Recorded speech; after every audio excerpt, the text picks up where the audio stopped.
Hi, I'm Sue Ellam and I'm a professional tarot reader, and I have been for 25 years. I'm using the Mythic Tarot, which are based on Greek mythology.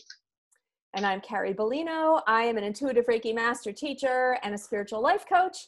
And I've got for 20 plus years as well. And I've got questions. And today's question is a long one.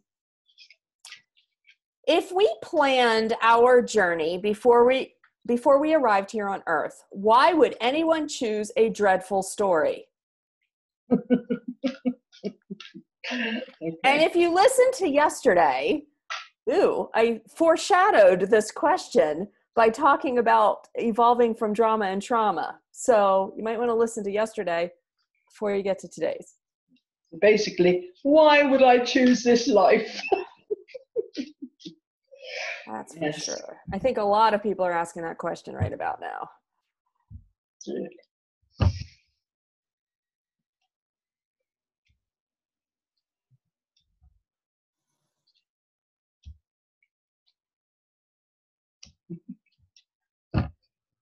Okay, right. It's all about supporting others as well as having them support you.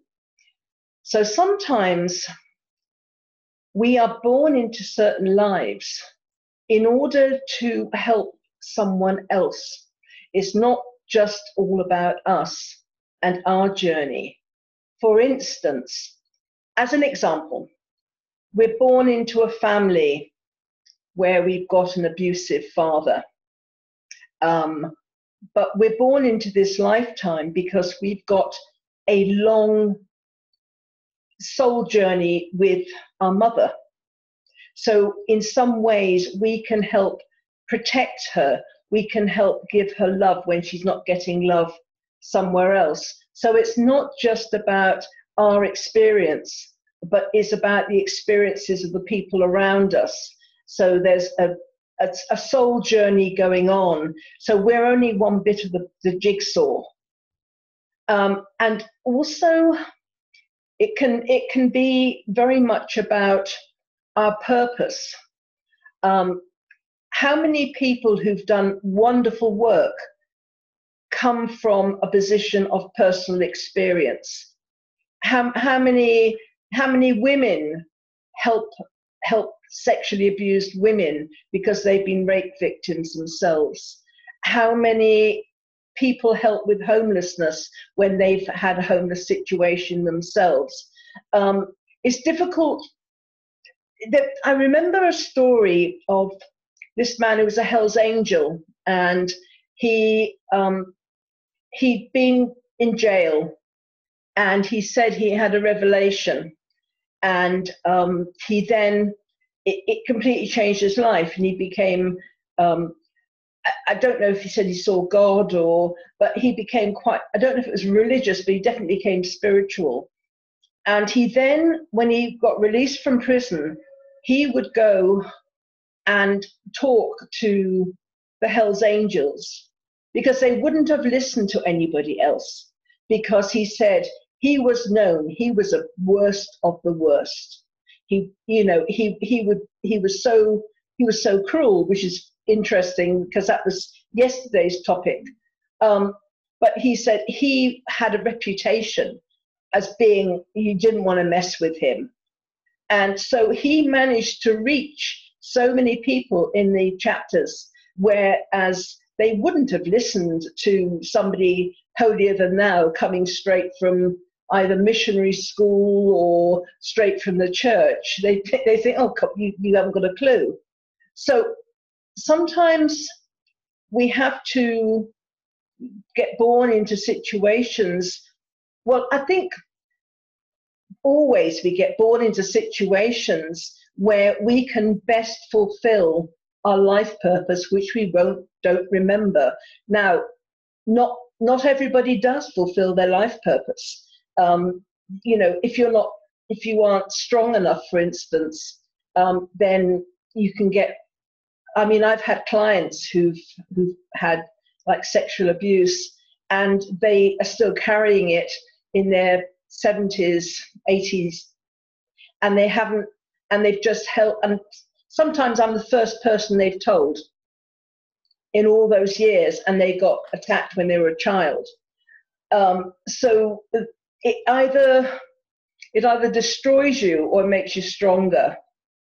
But there's people who've been through terrible situations who say that they actually, in hindsight, don't regret it because they've managed to do so much good with their experience. So I think I've got a saying I came across years ago: it's not life that matters, but the courage with which you face it. So I think if you're having really bad experiences, it can destroy you if you succumb to it. If you think that it's never going to get better, there's no purpose for it, and you wallow in your grief, in your trauma. But if you can get the strength to find people who can support you, or you find other people that's going through a similar thing that you can support them, then there's this feeling of purpose, that you can get past it. And whoever's done the hurting of you, they haven't won. They haven't destroyed your life. They've just made you stronger. And I'm remembering a conversation we had about the partners, the West Indian with Jamaican family I was very much a part of at one time in my life.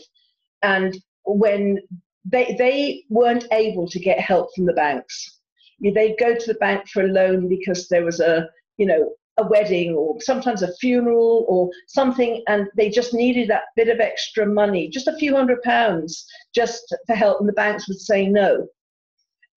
Which they say no to a lot of people. They seem to only give money to people who've got money anyway. So what they did, a group of each of them that they trusted, they'd put money in every month, and then every month another one person would get the whole pot. And that was the way they managed to get through life, by helping and supporting each other.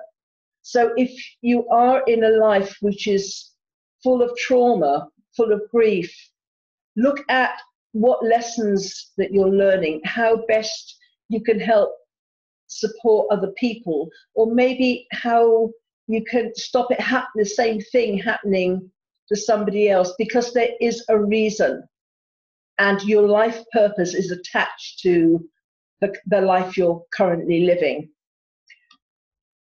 And again, we've got new projects, new things, people coming into your life, and this is coming in with love. So if you can find your way out of whatever, there's so many different scenarios out there, but if you can open yourself up to loving other people despite what you're going through, and be aware that some people will reject that, some people won't. But this is talking about new people coming into your life. Again, if you're helping and supporting others, you will have other people that will join you, and you can create a kind of a new family in a way, and start new projects for the benefit of many other people. How many people kind of foster children, whereas when they've had a terrible kind of childhood, they don't want it to happen to somebody else. And this is interesting because yesterday we did a thing about cruelty, and the card of confusion came up in the same position as it did, and I've shuffled well, but this is the same thing of not knowing where you're going. And I think a lot of times when people are having difficult times, they would like to have a path that they can follow, and they'd like to know every step of the way, because it's a feeling of security. Because when you're fearful about what's happening, you would like to have this really solid structure ahead, but life's not like that. What we have to do is we have to find the security and the structure within us.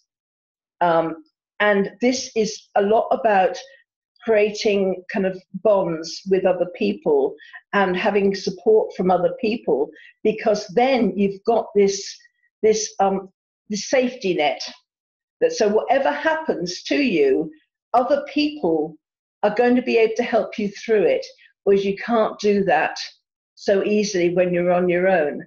So just learn to just go with the flow, and if what you thought was going to happen tomorrow doesn't, no big deal. It could have been a kind of a, you could have been rescued from something you didn't know you were going to get into. But just embrace the feeling of not knowing where you're going, because it's not always a bad thing. Because you will eventually, because this is a strength here, and this feeling of, okay, I've thought about all my experiences. I know where all my experiences have, the lessons I've learned. I know what my life purpose is now. And okay, I know my path. Now I'm going to walk my talk. And I'm strong enough to say, okay, come with me if you want, join me on my journey, but don't get in my way because I'm going there anyway.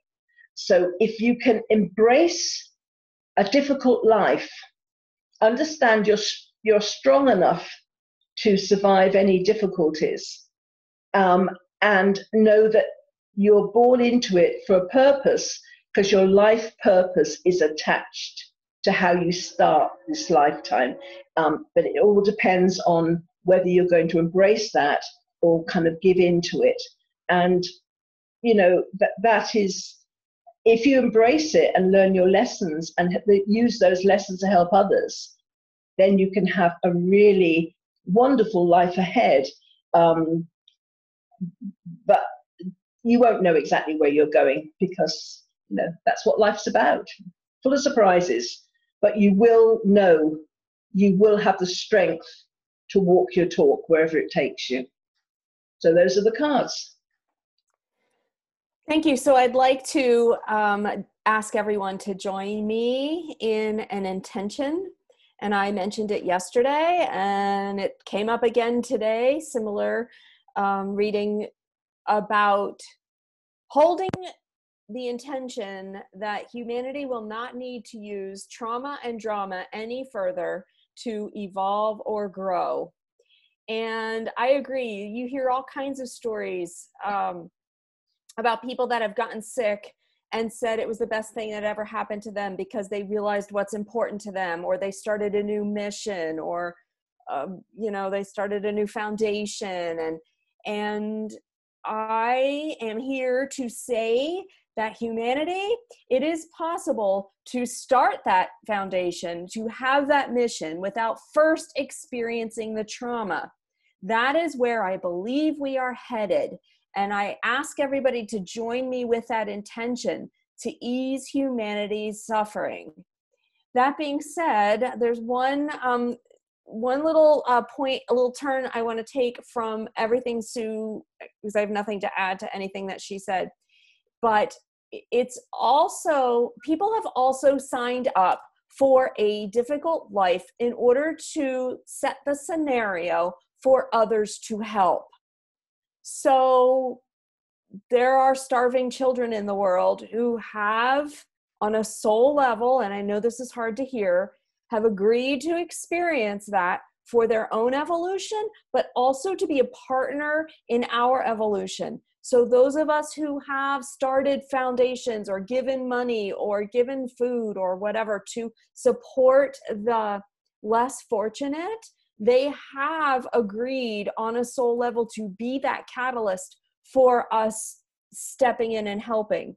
So that being said, if you are someone who finds themselves in one of those dreadful situations, please allow others to help you. Please allow others to gift without feeling guilty, without feeling like you need to repay. Of course, if you can and want to, fabulous, but no guilt around that ability or accepting of those gifts, because I know that some of our journeys have been set up so that others can come into our lives. And we can't deny that ability or that mission that they may have. So please allow the give and take. Please allow the flow, the ebb and flow of fortunate and not fortunate in each of our lives, and allow the collaboration to occur, because that's what's going to lift us out of this humanity muck that we are in right now and into something better. Yeah, absolutely. That's a very good point. Absolutely. All right. Yeah. Thank you. We're in the confusion we're in at the moment. Yes, correct. Second time that card came up. Yeah. So we will see you tomorrow. Please like, subscribe, and share. And it's bye from me. See ya.